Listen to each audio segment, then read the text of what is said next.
नुमाइश के लिए जो मर रहे हैं वो घर के आईनों से डर रहे हैं। नमस्कार, मैं हूं राजीव और आप देख रहे हैं घूमता हुआ आईना। भारत की संसद 75 सालों में राजनीति के कई अच्छे और बुरे लम्हों की गवाह बनी है। ऐतिहासिक भाषणों से लेकर निचले स्तर तक के बयानों को संसद की दीवारों ने सुना है। संसद में हंसी और मजाक, आरोप और प्रत्यारोप, ये सब खूब हुए। संसद के प्रश्नकाल और शून्यकाल के अलावा हंगामे के काल भी चर्चा में आता रहा। लेकिन अमृत काल में, जी हां, इस अमृत काल में राजनीति का यह दौर भी देश को देखना बाकी था जब संसद में म्यूट काल भी होने लगा है। बिल्कुल आप सही समझ रहे हैं दोस्तों। गुरुवार को संसद टीवी पर लोकसभा के सीधे प्रसारण में यानी लाइव टेलीकास्ट में शुरू के करीब 20 मिनट तक आवाज नहीं आई। बाद में जब ऑडियो बहाल हुआ तो स्पीकर ओम बिरला ने सदन की कार्यवाही को सोमवार तक के लिए स्थगित कर दिया और इस तरह लगातार 5 दिन संसद का कामकाज ठप रहा।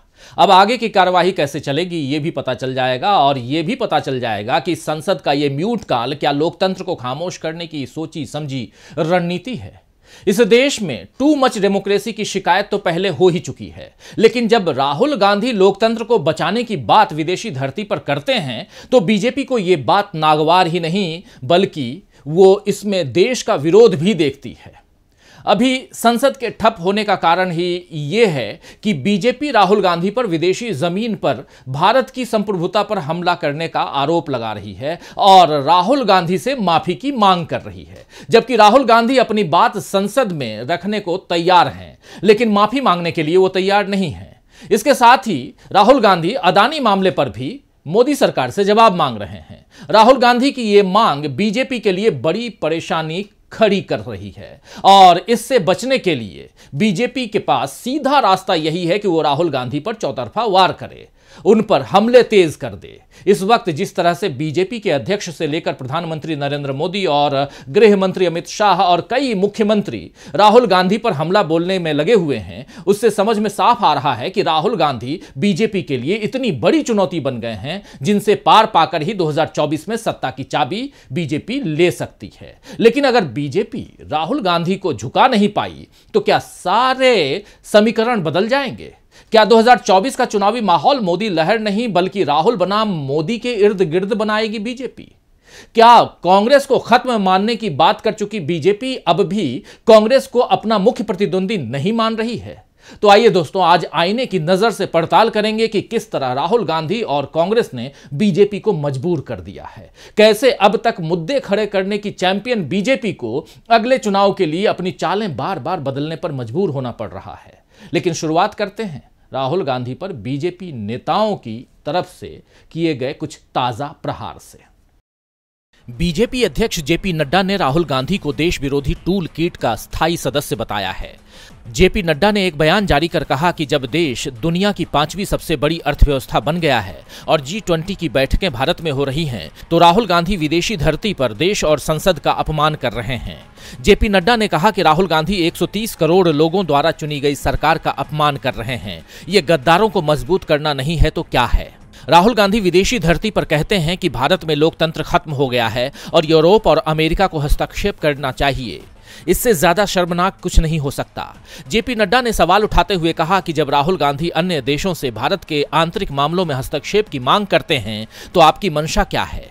इसके अलावा विधानसभा चुनावों में कांग्रेस की हार पर तंज कसते हुए जेपी नड्डा ने यह भी कहा कि लोकतंत्र नहीं बल्कि कांग्रेस खतरे में है। वहीं एक निजी कार्यक्रम में विदेश मंत्री एस जयशंकर ने फिर से चीन पर की गई टिप्पणी को लेकर राहुल गांधी को घेरा और कहा कि राहुल गांधी ने विदेशी धरती पर जाकर चीन की तारीफ की और भारत को कमतर दिखाने की कोशिश की। जयशंकर ने इस बात का दुख जताया कि राहुल गांधी चीन के उत्पादन की तारीफ करते हैं लेकिन मेक इन इंडिया पर कुछ नहीं कहते। इधर मध्य प्रदेश के सीएम शिवराज सिंह चौहान ने कहा है कि राहुल गांधी मैच्योर यानी परिपक्व नहीं हैं, उनकी मानसिक आयु बच्चों जैसी है। लेकिन इस अपरिपक्व नेता को कांग्रेस वाले जबरन में राष्ट्रीय नेता बनाने पर तुले हुए हैं। तो राहुल विरोध में बीजेपी नेताओं के इन विचारों को सुनने के बाद ख्याल आता है कि आखिर बीजेपी में किस कदर राहुल गांधी को लेकर बेचैनी पसरी हुई है कि हर नेता किसी न किसी तरह केवल राहुल गांधी को कोसना चाहता है। नड्डा जी आरोप लगा रहे हैं कि भारत के आंतरिक मामलों में राहुल गांधी ने विदेशी हस्तक्षेप मांगा है। अब जरा इस वीडियो को देख लीजिए। It's our problem, right? It's an internal problem It's an Indian problem, and the solution is going to come from inside. It's not going to come from outside. तो जो कुछ भी राहुल गांधी ने अंग्रेजी में कहा है उसका हिंदी तर्जुमा यही है कि ये भारत की अंदरूनी समस्या है और इसका समाधान भी भारत से ही निकलना है। यानी उन्होंने कहीं भी विदेशी हस्तक्षेप या यूरोप के हस्तक्षेप या अमेरिकी हस्तक्षेप की बात नहीं की है। लेकिन नड्डा जी के साथ साथ तमाम बीजेपी नेता कौवा कान ले गया की तर्ज पर जनता को यही समझा रहे हैं कि राहुल गांधी ने विदेश जाकर भारत का अपमान किया है। विदेश मंत्री एस जयशंकर परेशान हैं कि राहुल ने चीन की तारीफ की है, लेकिन चीन की असली तारीफ तो खुद एस जयशंकर ने की थी। आपको याद होगा जब उन्होंने चीन को भारत की सबसे बड़ी, भारत से भी बड़ी इकोनॉमी बताते हुए कहा था कि उससे भिड़ना सामान्य समझ नहीं है। नॉर्मल भाषा में कहें तो भारत जो है वो चीन से नहीं भिड़ सकता क्योंकि उसकी इकोनॉमी बहुत बड़ी इकोनॉमी है, ये कह रहे थे विदेश मंत्री एस जयशंकर। राहुल गांधी ने तो उनकी इस बात पर टिप्पणी भी की थी कि अंग्रेज हमसे शक्तिशाली थे तो क्या हमें उनसे आजादी के लिए संघर्ष नहीं करना चाहिए था। जाहिर है कि राहुल गांधी की यह जवाब ही बीजेपी को परेशान किए हुए है। अब मध्य प्रदेश के सीएम शिवराज सिंह चौहान ने तो राहुल गांधी का मजाक उड़ाने के लिए मानसिक रूप से अपरिपक्व लोगों का भी मखौल उड़ा दिया है। राहुल गांधी मैच्योर हैं या नहीं हैं, या वे राष्ट्रीय नेता हैं या नहीं हैं, इसकी चिंता आखिर शिवराज सिंह चौहान क्यों कर रहे हैं। वैसे राहुल गांधी की भारत जोड़ो यात्रा में मध्य प्रदेश में ही कितनी भीड़ उमड़ी थी, ये तो मुख्यमंत्री शिवराज सिंह चौहान ने देखा ही होगा। लोगों ने राहुल गांधी में अपना नेता देखा होगा शायद, तभी तो उनकी यात्रा में साथ देने के लिए वो वहां पहुंच गए थे। दरअसल बीजेपी को सारी दिक्कत भारत जोड़ो यात्रा के बाद से ही शुरू हुई है या हो रही है। इससे पहले राहुल गांधी पर हमले करना आसान होता था क्योंकि तब जनता राहुल और कांग्रेस के साथ इस तरह खड़ी नहीं दिखाई देती थी। लेकिन अब तो माहौल और समीकरण दोनों यानी सब के सब बदल रहे हैं, इसीलिए बीजेपी परेशान है। अब उसकी कोशिश है कि राहुल गांधी लोकसभा से भी बाहर हो जाएं। देखिए जरा ये रिपोर्ट। बीजेपी ने आरोप लगाया कि राहुल गांधी ने देश के लोकतंत्र का अपमान किया है। बीजेपी राहुल गांधी से माफी की मांग तो कर रही है, उसकी कोशिश ये भी है कि राहुल गांधी को लोकसभा से निलंबित किया जाए। केंद्रीय कानून मंत्री किरण रिजिजू ने यह भी कहा है कि यह मामला विशेषाधिकार का हनन है और हम इससे निपटने के लिए सभी उपलब्ध साधनों, नियमों, कानूनों और परंपराओं का इस्तेमाल करेंगे। वहीं बीजेपी सांसद निशिकांत दुबे ने राहुल गांधी के अनैतिक आचरण को लेकर सदन के अध्यक्ष को पत्र लिखा है। दुबे ने लोकसभा में rules of procedure and conduct of business के नियम 223 के तहत नोटिस देते हुए ब्रिटेन में राहुल गांधी के बयान को भारतीय संसद, लोकतंत्र, न्यायपालिका का विदेशी धरती पर अपमानजनक बताया है। बीजेपी ने लोकसभा अध्यक्ष ओम बिरला से एक विशेष समिति का गठन करने को कहा है। ये समिति इस बात का पता लगाएगी कि क्या सच में राहुल गांधी ने अपनी यात्रा के दौरान देश की लोकतंत्र का अपमान किया। अगर ऐसा सच में हुआ तो राहुल गांधी को संसद से निलंबित किया जा सकता है। संविधान विशेषज्ञों का कहना है कि ये सदन को तय करना है कि क्या राहुल गांधी ने विशेषाधिकार का उल्लंघन किया है या उन्होंने सदन की अवमानना की है।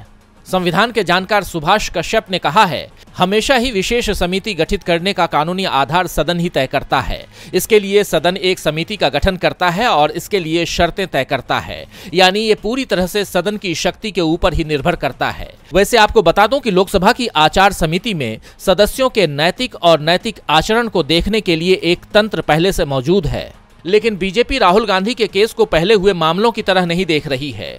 बीजेपी की कोशिश है कि राहुल गांधी का मामला 2005 में हुए कैश फॉर क्वेरी स्कैंडल की जांच की तरह देखा जाए। इस मामले में सांसदों पर संसद में सवाल उठाने के लिए पैसे लेने के आरोप लगे थे। बीजेपी चाह रही है कि इसी तरह की एक विशेष समिति राहुल गांधी के लंदन में दिए बयान को लेकर गठित हो।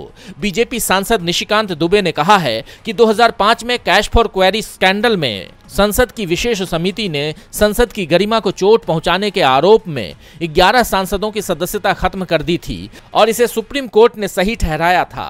भारत जोड़ो यात्रा में राहुल गांधी को घेरने की तमाम कोशिशों में बीजेपी नाकाम रही और अब ब्रिटेन में उनकी कही बातों को आधार बनाकर घेरने की कोशिश की गई और यहां भी जब बीजेपी को मात मिलती दिखी तो अब लोकसभा से ही उन्हें हटाने की कोशिश में बीजेपी लग गई है। वैसे इससे पहले आपको याद होगा कि 1976 में तत्कालीन राज्यसभा सदस्य सुब्रमण्यम स्वामी को यूके, यूएस और कनाडा में भारत के संबंध में कुछ आपत्तिजनक टिप्पणियों के लिए सदन से निष्कासित कर दिया गया था और 1978 में चौधरी चरण सिंह के विशेषाधिकार हनन प्रस्ताव पर इंदिरा गांधी को लोकसभा से निष्कासित कर दिया गया था। आपातकाल की जांच के लिए गठित जस्टिस शाह कमीशन की रिपोर्ट के आधार पर यह प्रस्ताव पेश किया गया था। इंदिरा गांधी को संसद से गिरफ्तार करके सीधे तिहाड़ ले जाया गया था।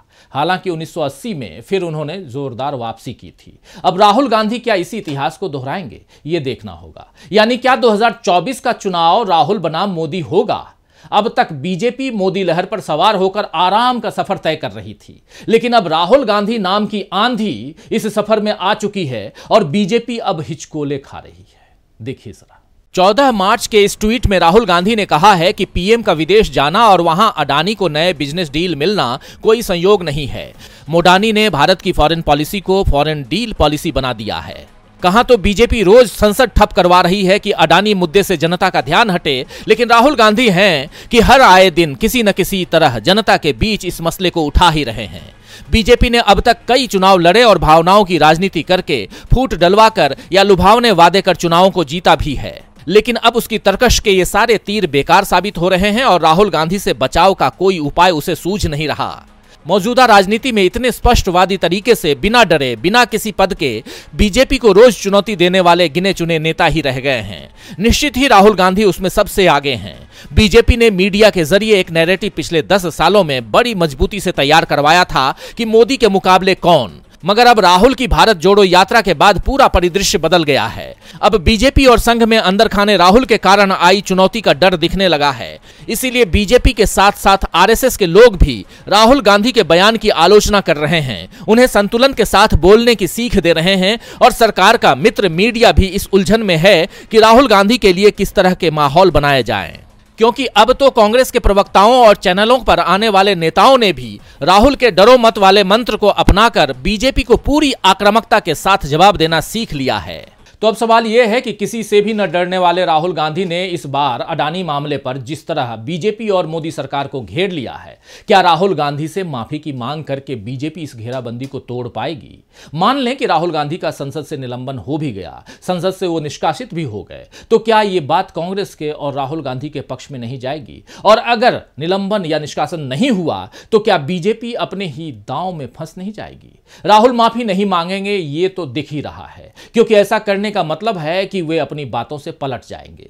जिस शख्स ने 4000 किलोमीटर की मुश्किल पदयात्रा में किसी बाधा को अपने आगे नहीं आने दिया हो, वो भला संसद से निलंबन जैसी बाधा से कैसे घबराएगा? अगर राहुल गांधी संसद में ही रहते हैं तो यह भी तय है कि वे अडानी मामले पर जवाब मांगते रहेंगे। लोकसभा में एक बार तकनीकी गड़बड़ी से 19-20 मिनट तक संसद म्यूट हो सकती है, लेकिन यही गड़बड़ी तो बार बार नहीं हो सकती ना। यानी संसद में आवाज तो उठेगी ही। उसे चुप कराने का मतलब होगा लोकतंत्र की आवाज को दबाना। क्या मोदी सरकार ऐसा करने का जोखिम उठाएगी, वो भी चुनावी साल में? या फिर संसद में जवाब देने को विवश होगी मोदी सरकार? या कि संसद सत्र स्थगित होते होते समाप्त हो ही जाएगा, ये सत्र स्थगित हो और ऐसे ही समाप्त हो जाएगा बार बार? क्या होगा संसद का भविष्य? ये काफी कुछ इस बात पर ही निर्भर करता है कि राहुल गांधी पर बीजेपी का अगला कदम क्या होता है। खैर, शायर ताज भोपाली ने ठीक ही फरमाया है, मैं चाहता हूं निजामे कुहन बदल डालूं, मैं चाहता हूं निजामे कुहन बदल डालूं, मगर ये बात फकत मेरे बस की बात नहीं। उठो बढ़ो मेरी दुनिया के आम इंसानों, उठो बढ़ो मेरी दुनिया के आम इंसानों, ये सब की बात है, 2 4 10 की बात नहीं। तो आज के लिए बस इतना ही, फिर मिलेंगे खबरों के नए आईने के साथ। तब तक देखते रहिए डीवी लाइव। नमस्कार।